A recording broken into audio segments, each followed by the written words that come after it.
Makakasoksay.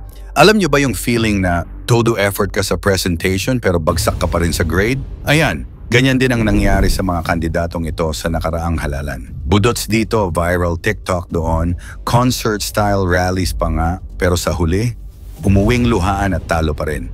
Sa video na ito, alamin natin kung bakit hindi sapat ang pa-cute at gimmick sa politika. Ito ang kwento ng mga kandidatong akala nila makakakuha ng boto sa pamamagitan ng pakulo. Pero ang natanggap lang nila ay pakimkim. Ready na ba kayo sa mga epic fail moments na ito? Mga kandidatong natalo dahil sa palpak na pakulo. Yan ang ating aalamin.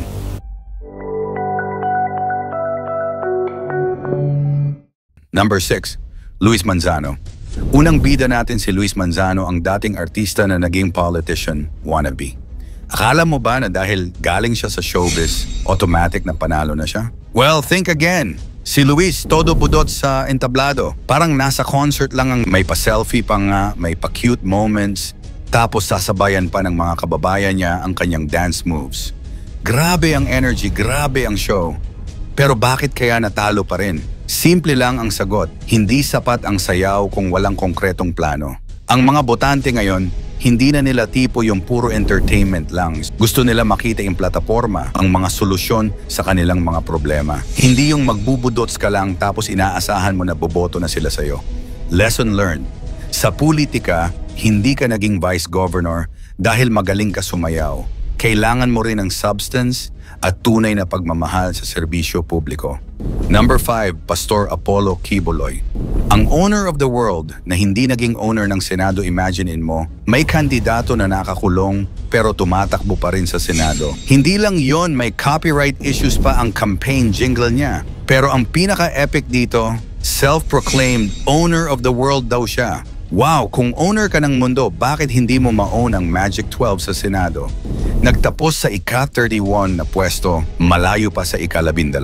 Grabe ang confidence pero kulang sa boto. Ang nakakatawa pa dito, may mga tagasunod siyang nagsasabing mawawalan ng gabay ang Senado dahil hindi siya nanalo. Pero mga kuya at ate, ang Senado ay para sa mga qualified na kandidato, hindi sa mga nakadetain na nag-claim na may-ari ng mundo. Ang katotohanan, kahit gaano ka pa ka-confident, kahit sabihin mo pang ikaw ang may-ari ng lahat, kung wala kang tiwala ng taong bayan, wala ring mangyayari.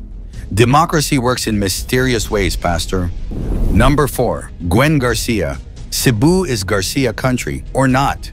Ito naman si Gwen Garcia sa Cebu. May catchphrase pa siyang Cebu is Garcia country, pero mukhang hindi agree ang mga Cebuano sa statement na yan. Sumasayaw din ito sa mga rally, may pa-selfie moments, tapos todo energy pa sa mga campaign events. Pero ang nakita ng publiko, pilit na energy lang daw at madalang na selfie. Ang problema kasi kay Gwen, parang feeling niya dahil may political dynasty na sila sa Cebu, automatic na mananalo na siya. Pero hindi ganon ang takbo ng demokrasya. Kailangan mo pa ring manalo sa puso at isip ng mga botante. Ang ironic pa, yung mga pa-selfie niya na akala niya makakatulong sa kanya, naging dahilan pa ng kanyang pagkatalo. Kasi nakita ng mga tao na puro show lang, walang tunay na connection sa kanilang mga pangangailangan. Number 3, Diwata. Aba, si Diwata naman. Ito yung epitome ng social media fame doesn't always translate to votes. TikTok campaign everywhere. Todo sayaw sa trending audios. Live streams pa habang umiiyak. Pero sa huli, hindi pa rin umabot sa threshold. Grabe ang lungkot ng mga live streams niya pagkatapos malaman na natalo siya. Parang teleserye ang drama. Nagmamakaawa pa sa viewers at umiyak pa. Nakakaawa naman, pero ganun talaga ang politics. Ang issue kay Diwata, akala niya dahil viral siya sa social media, automatic na makakakuha na siya ng sapat na boto para sa party list.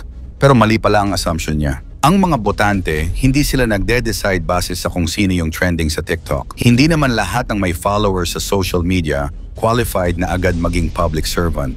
Kailangan pa rin ng experience, ng tunay na pag-intindi sa mga issue ng sector na i-represent mo. Number 2, Sara Diskaya, ang ambisyosang kandidata sa Pasig. Si Sara Diskaya naman sa Pasig, grabe ang high energy rallies niya.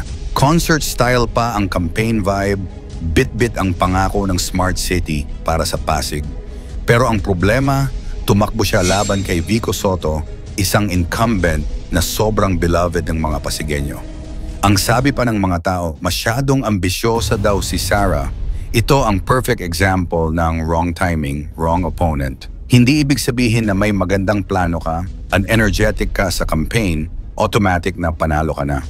Kailangan mo ring basahin ang political landscape at intindihin kung ano ang gusto ng mga botante. Si Vico kasi proven na ang track record niya sa Pasig. Yung mga tao satisfied na sa performance niya. So kahit gaano pa ka-energetic si Sara sa mga rally niya, mahirap talunin ang isang incumbent na may mataas na approval rating. At ang ating number 1, Bong Revilla, ang budot senator na hindi na makakabudot sa Senado. Last but definitely not the least, si Bong Revilla. Ito yung perfect example ng fame doesn't guarantee votes. Budots dance dito, concert vibes sa rally doon, may giveaway pa ng signature dance moves.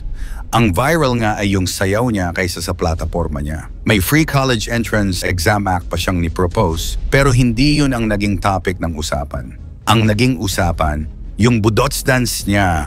Tapos sa huli, hindi nakapasok sa Magic 12. Napagod lang sa kakabudot sa kampanya. Sayang ang effort sa pagsasayaw, pero kulang sa substance. Ang lesson dito, hindi sapat na maging entertaining ka lang. Ang mga Pilipino ngayon ay mas matatalino na. Hindi na sila nabibili ng pure entertainment. Gusto nila ng mga kandidatong may substance, may clear na plano, at may track record ng good governance. Ano ba ang common denominator ng lahat ng kandidatong ito? Simple lang, they all rely too much on gimmicks and not enough on substance. Sa panahon ngayon, hindi na sapat ang puro pakulo. Ang mga botante, mas informed na, mas critical na sa pagpili ng mga leader. Hindi na sila nabibili ng budots dance o viral TikTok videos. Gusto nila ng mga kandidatong may clear na vision, may experience, at may genuine na concern sa welfare ng taong bayan. Ang ironic pa, yung mga kandidatong walang masyadong pakulo pero may solid na track record, sila pa yung nanalo. Si Vico Soto sa Pasig, walang budots dance pero nanalo dahil sa good governance. Ang Magic 12 sa Senado, mostly composed ng mga experienced politicians na may proven track record. Hindi naman ibig sabihin na masama ang mag-entertain sa campaign. Okay lang yun, actually mas engaging pa nga. Ang problema kasi, ginagawa nilang main tool ang entertainment. Imbes na gamitin lang ito bilang pantawag pansin para mapakinggan ng tao ang totoong laman ng plataforma nila. Mga kasoksay, ang natutunan natin dito ay simple. Sa politics, substance over style. Hindi ka mananalo dahil viral ka sa social media o dahil magaling ka sumayaw.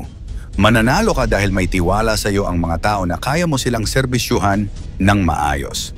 At sa mga botante naman, patuloy na maging wise sa pagpili. Huwag kayong maging easily swayed ng mga pakulo. Tingnan natin ang track record, ang plataforma, o ng genuine na intention ng mga kandidato. Sa huli, ang demokrasya ay tungkol sa pagpili ng mga taong karapat-dapat maglingkod sa bayan. Hindi yung mga taong magaling lang mag-entertain, pero walang alam sa governance. Sa dami ba naman ng artista sa politika, di kaya dapat showbiz na rin ang pangalan ng gobyerno? Ano ang masasabi mo tungkol sa mga palpak na dances moves ng mga politiko sa nakaraang halalan?